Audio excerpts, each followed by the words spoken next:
इस औरत ने अपने बाएं हाथ की अंगुष्ठ शहादत में चांदी का एक छल्ला पहन रखा था जिसमें छोटे छोटे सुर्ख नगीने जड़े हुए थे। इस छल्ले को देखकर मेरे जहन में रोशनी का तेज चमाका हुआ और पलक झपकते में मुझे याद आ गया कि मैंने इस छल्ले को पहले कहाँ देखा था।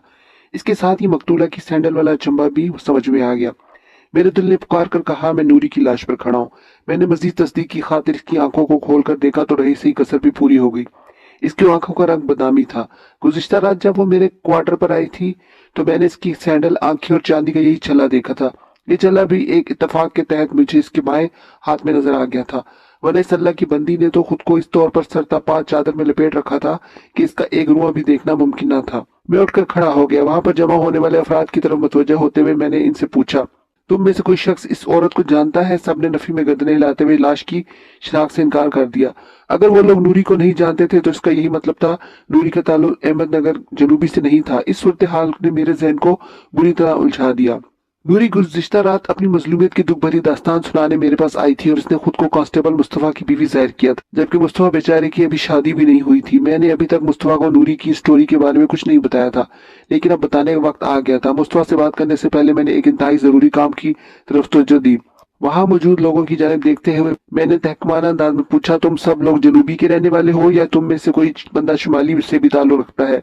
जवाब में मुझे बताया गया कि वो सब अफराद जनूबी से ताल्लुक रखते थे। मैंने एक नौजवान को अपने पास बुलाया और पूछा, तुम नौजवान, तुम्हारा क्या नाम है? फरजंद अली, इसने जवाब दिया। मैंने कहा, फरजंद अली, तुम भागकर अपने अहमदनगर शुमाली जाओ और वहां से 4-5 बंदों को अपने साथ लेकर फौरन यहाँ आ जाओ ताकि लाश की शिनाख्त का मसला तो हल हो। अच्छा जी, मैं जाता हूँ, बड़े अज़म से बोला मैंने। ताकीद की, देर नहीं होनी चाहिए, फटाफट जाओ और फौरन से पेशतर वापस आओ। मैं फिर लोगों की तरफ मुड़ा और पूछा, ये खेत किसकी मुल्कियत है? एक शख्स ने जवाब दिया, ये खेत बाबा जलालुद्दीन की है। इस शख्स की बात खत्म हुई थी कि पक्की उम्र का एक बाबा आगे बढ़ा और मेरी तरफ देखते हुए बोला, मैं हूँ जी जलालुद्दीन। जलालुद्दीन के नाम से अपना तारुफ कराने वाले शख्स की उम्र 65 के करीब रही होगी। वो एक जफा का सेहतमंद बूढ़ा था। मैंने जलालुद्दीन नामी से जिम्मेदार को मुखातिब करते हुए कहा, बाबा क्या तुम्हारे पास कोई चादर या कोई दूसरा कपड़ा है? वो गया और एक चादर लेकर वापस आ गया। मैंने बाबा जलालुद्दीन के हाथ से वो चादर ली और नूरी की लाश पर डाल दी। फिर बाबा जलालुद्दीन से पूछा, तुम्हें कब पता चला इस वारदात के बारे में? ये बात शायद आपको बताना भूल गया कि नूरी की लाश को बाबा जलालुद्दीन ने ड्राफ्ट किया था और इसने अपने बेटे सुल्तान को थाने दौड़ाकर इस साने की इतला दी थी। जलालुद्दीन ने मेरे सवाल के जवाब में बताया, थानेदार साहब, मैं और मेरा बेटा सुल्तान आज सुबह हस्बे मामूल खेतों में आए और अपना काम शुरू कर दिया। पहले हमें अपने मवेशियों के लिए पट्ठों वगैरह का बंदोबस्त करना था, लिहाजा हम इस काम में जुट गए। मैं दरांती से भट्टे काटता हुआ खेत के अंदर आगे बढ़ रहा था कि इस औरत की लाश पर मेरी नजर पड़ गई।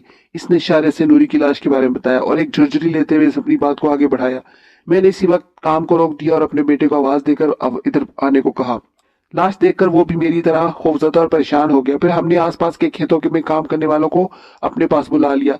इन्हीं अफराद में से किसी ने मशवरा दिया, इन्हें फौरन थाने में इस वाक़े की इत्तला पहुंचाना चाहिए। चुनांचे मैंने सुल्तान को आपकी तरफ दौड़ाया। बाबा जलालुद्दीन के बयान में ऐसी कोई बात नहीं थी जिससे इस लाश के बारे में कोई मुफीद मालूमात हासिल हो सकती।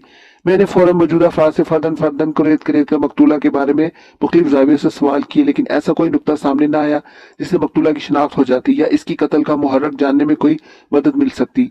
नूरी की शिनाख्त का मामला लटक कर रह गया। मैं अगर नूरी कहकर इसका तस्करा कर रहा हूँ तो इसका हरगिज़ ये मतलब नहीं कि इसका नाम वाकई नूरी था। ये तो वो नाम था जो गुज़िश्ता रात इसने मुझे बताया था। इसका पोल खुल जाने के बाद अब मुझे ये नाम भी फर्जी ही मालूम हो रहा था।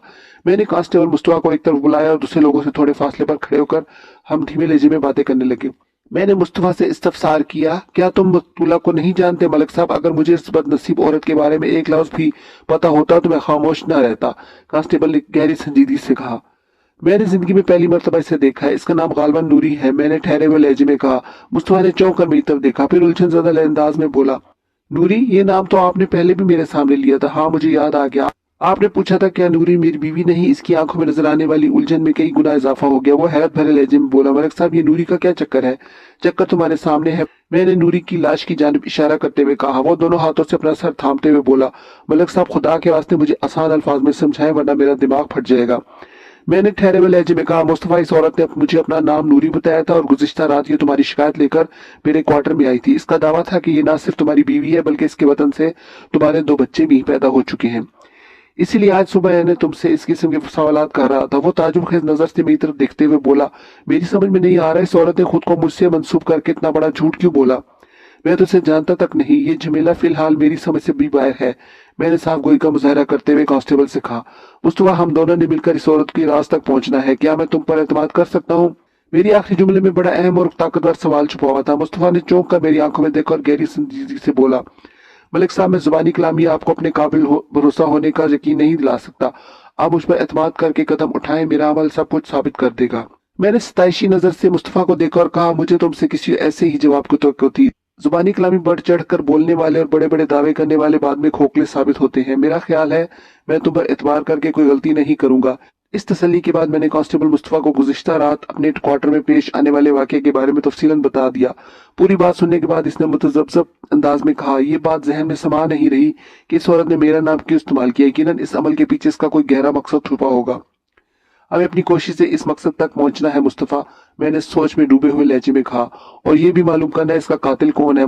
मुस्तफा ने गहरी नजर से चादर के नीचे ढकी हुई नूरी की लाश की जानिब देखा और मुतफक्कर लहजे में बोला, मैं तो महसूस कर रहा हूँ इस औरत को किसी सोची समझी साजिश के तहत इस्तेमाल करके बड़ी बेदर्दी से मौत के घाट उतारा गया है। तो बिल्कुल मेरे अंदाज में सोच रहे हो मुस्तफा, मैं महसूस कर रहा हूँ हमारी खूब निभेगी। मुस्तफा, असल मुजरिम वो है जिसने बड़े शातराना अंदाज में नूरी को अपने किसी मकसद के लिए इस्तेमाल किया है। नूरी का कत्ल भी इस शख्स की ईमा पर किया गया होगा। हमें जल्द अज जल्द इस मुजरिम तक रसाई हासिल करना है। मुस्तफा ने बड़े मानी खेज अंदाज में अपने सर को इस्बाती जमिश दी और कुछ सोचने के बाद बोला, मलिक साहब, मकतूला का झूठ खुल जाने के बाद ये जरूर नहीं है कि इसका नाम नूरी ही हो।